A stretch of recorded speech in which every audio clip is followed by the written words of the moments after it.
Hello, everybody, and welcome to Romancefull's Tarot. I'm about to begin here with a reading. Now, this reading here is a reading for the 20th of September 2020, and this reading is dedicated to the sign of Cancer.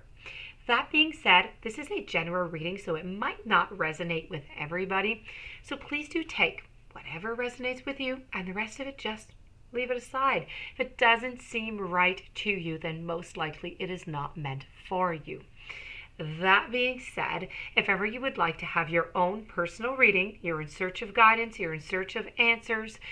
Sometimes people they're not always truthful with us, or you doubt them, or you're just, they're not even getting an answer.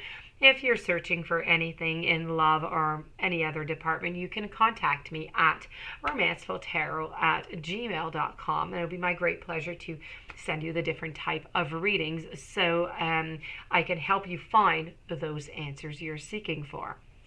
Also, if you've been to my channel before, or if it's your very first time, I do welcome everybody back. And please do take a brief moment of your time to click the subscribe button to show your support to the channel and to myself. And I do appreciate it very much, and I do thank you in advance. So that being said, we are going to begin this reading here. Now, I've done a reading that was similar a couple of days ago, and it was the first time I had actually done a blind spot. And viewers and subscribers loved it, so I thought, why not? I'm going to put another one out, but with a different subject, always in love, of course, because I am romanceful. So this time is a blind spot, so we want to go find out what that subconscious is going on with, but it's a blind spot in love towards your true needs. This is what we're going to try and find out. So I'm going to begin with a blind spot, and then I'm going to move over to, nonetheless, James Van Praagh, Power of Love. Okay, so I'm going to go with one of those cards after, see if it comes and correlates and gives you an extra little boost there of information for your relationships. So let's begin with no further ado. I have babbled way too much, and here is your sigil. So I'm pretty sure you want to know what this means now. By the way, I haven't said so. I'm so sorry. This is for the sign of Cancer, okay? So this sigil here is all about separation. You are seeing yourself as separate to others, as well as the world all around you. You are seeing yourself as different, and you have either forgotten or denying that the outside is a reflection of the inside, and vice versa. You are not seeing that you are part of the universe, and the universe is part of you. You are not seeing that what is happening in your external world is a reflection of you. You are not seeing that as a fractal of this universe, everything you see in the outer world is also inside you. The mirroring that is inherent in this universe, which is a byproduct of the truth of oneness, is not something you are currently seeing. It makes you more comfortable in this scenario to separate me from them. It makes you more comfortable to play a game of us and them. You need to remember that you are a fractal of the universe itself. Your consciousness is a fractal of united consciousness. And right now, the universe is fragmented. Being born relationally dependent into families that socialized us into a society that is not fully evolved spells trouble. Basically, when we learn that some aspects of ourselves are acceptable and others are simply not. What is acceptable versus unacceptable depends on the perspective of the family that you're born into. The aspect of us, both positive and negative, that are seen are unacceptable and rejected by our family. They are simply pushed away. And the aspects that are seen as acceptable are not pushed away. They are not included. Essentially, we are shown love in response to things that people around us want to include as part of themselves in their lives. As children, we are dependent of our family. In the name of survival, each of us tries to gain control over our own environment and preserve ourselves by doing anything we can to disown, to deny, and suppress those aspects in ourselves that are disapproved of, while exaggerating those that are approved of. What we're really doing is dissociating from what we know is disapproved of. We think of a person as having one personality, often with contradictory traits, but the truth is that personality is made up of several personalities. The most dominant ones are the ones that protect us from hurt, especially rejection.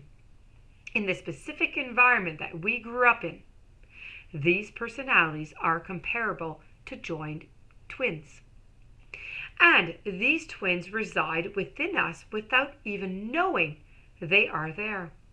The degree of trauma experienced during this process usually determines how severe the fragmentation within one person is. And if you're experiencing deep and chronic loneliness, you are at the severe end of the scale of fragmentation. To reverse this process, try the following suggestion. Look at the negative traits that you hate in others, especially in your partner. Now, what is it that bothers you? Now, 1. Discover the positive intentions behind the thing you hate. What is that trait trying to keep you safe from? What is it, the positive intention for being present in your life? The answer, of course, is always going to be something to do with trying to keep you from getting hurt. Now ask yourself, why was it dangerous to be the opposite of that negative trait? For example, if you're lazy, ask yourself, why was it so dangerous, or maybe just not okay, to be driven and motivated while you were growing up? Recognize that no matter how much you want to deny it, the traits you hate in other people are a direct mirror of what you reject in yourself. And the more you try to protect yourself from yourself, the more the aspects you hate in others will look nothing like you. Don't be surprised if you tell yourself, I'm not that way at all. It's natural. Be willing to choose to be vulnerable and open your mind to gain full awareness of how you are similar to the traits you dislike so much in other people, especially your partner, your children, and your parents. There are 2 possibilities here. Either you are very much like those things you hate in others, or it's so buried and rejected in you that you never do the same thing, even to the degree that you are unhealthy aversion of it. If you're struggling with this, involve other people in the process. This is a humbling step to take. It's a good way to tell if you have suppressed something within yourself and if it has been reported to you by more than one person. So think back on common complaints people have about you. Another good idea is to have the people who are closest to you write down your negative traits and take special notice of the things that more than one person mentions. Pay especially close attention to the things people say about you that bother you. Turn the table now and ask yourself about the negative traits itself, rather than the more positive ones that you focused on before. In other words, why was it dangerous or not okay to exhibit those negative traits in your life? For example, why is it not okay to be lazy? Begin to find approval for the traits that you dislike in others and in yourself, but do this without lying to yourself. You can't say that you like something you don't like, but there may be things about that negative trait that are positive that you do like. For example, a person who is cruel may not be so restricted by what other people think of them. Adopt the aspects of others that you hate, that are in fact suppressed aspects of yourself. In a way that benefits you. This doesn't mean become lazy or become cruel. No, what it means is take time off or quit saying yes to everyone. Think about it. What is the positive aspect of someone who is lazy? They're not afraid to rest or to take time off for themselves. So adopting that disowned aspect of yourself could take the form if you are taking a rest. This will bring you closer to a state of wholeness and integration with your inner twins' personalities and keep them from battling so much within you. Your perception that you are separate from the things in your environment and separate from your environment itself is just that, a perception. It is a perception designed to enable the universe expansion through your individual expansion. Ultimately, this means that you do not have the capability of literally stepping into the shoes of anyone and anything in your reality. Because at the most fundamental level, they are all you. Everything that you perceive to be separate from you or external to you is in fact just a reflection of an aspect of you. It is a part of you. This reality is designed in a way to see that we can have total and complete self-awareness. What better way to become aware of what is within us than for it to manifest physically and externally to us, so we can look straight at it?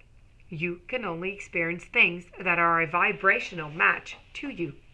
Consider that your inner twins are showing up externally so that you can reintegrate them within yourself. And as a result, feel less separation internally and less separate from other people in the world.